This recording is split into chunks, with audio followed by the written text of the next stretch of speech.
Materi ragam bahasa Indonesia. Ragam bahasa merupakan variasi kata-kata berdasarkan pemakaian topik yang dibicarakan, hubungan pembicara, lawan bicara, orang yang dibicarakan. Adapun jenis-jenis ragam bahasa.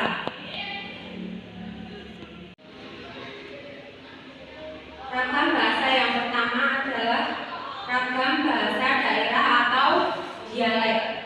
Penggunaan bahasa yang berbeda-beda karena perbedaan daerah disebut ragam daerah atau istilah yang telah lama dikenal disebut logat.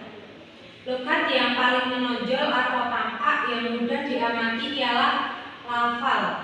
Logat bahasa Indonesia orang Jawa tampak dalam pelafalan B pada posisi awal nama kota seperti Bandung, Banyuwangi. Jadi ragam bahasa daerah itu seperti contohnya kalau orang Jawa itu pasti khas dengan huruf B seperti Bandung, Banyuwangi.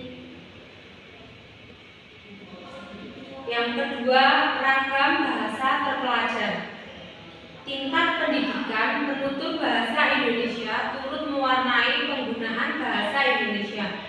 Bahasa Indonesia yang digunakan oleh kelompok penutur yang berpendidikan tampak jelas perbedaannya dengan yang digunakan oleh kelompok penutur yang tidak berpendidikan, terutama dalam pelafalan kata yang berasal dari bahasa asing.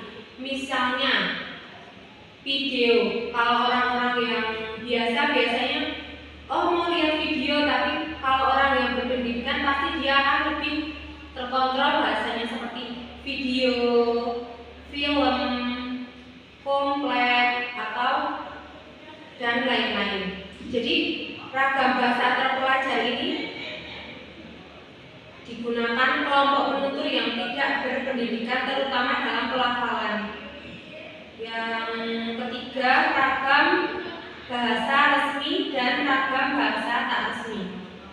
Ragam bahasa yang dipengaruhi pula oleh sikap penutur terhadap kawan bicara jika lisan, atau sikap penulis terhadap pembaca jika dituliskan.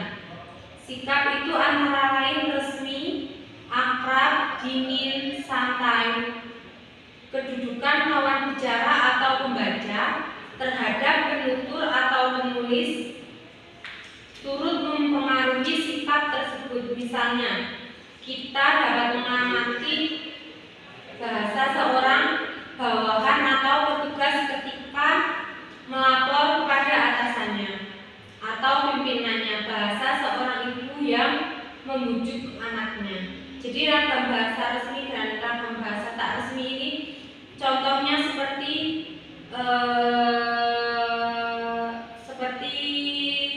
petugas ketika melapor kepada atasannya.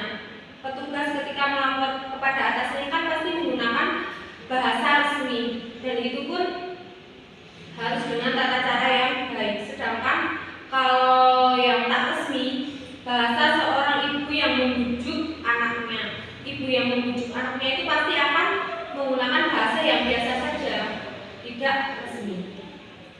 Yang selanjutnya adalah yang keempat, ragam bahasa berdasarkan pokok persoalan. Sehari-hari kita bergerak dalam bermacam lingkungan masyarakat. Di lingkungan masyarakat yang berbeda terhadap penggunaan bahasa yang berbeda.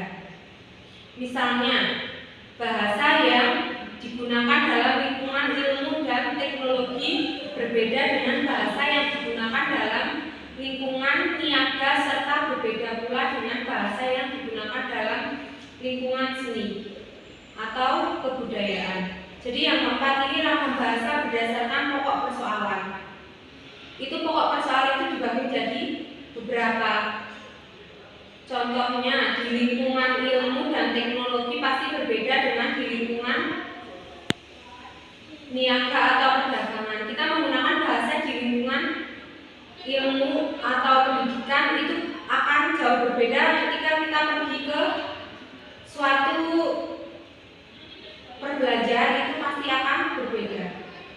Begitu pula dalam lingkungan seni atau kebudayaan. Yang kelima, ragam bahasa lisan dan ragam bahasa tulis.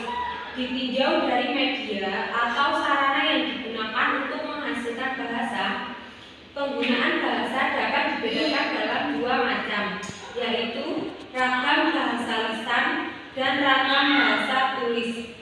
Bahasa yang dihasilkan dengan menggunakan alat ucap,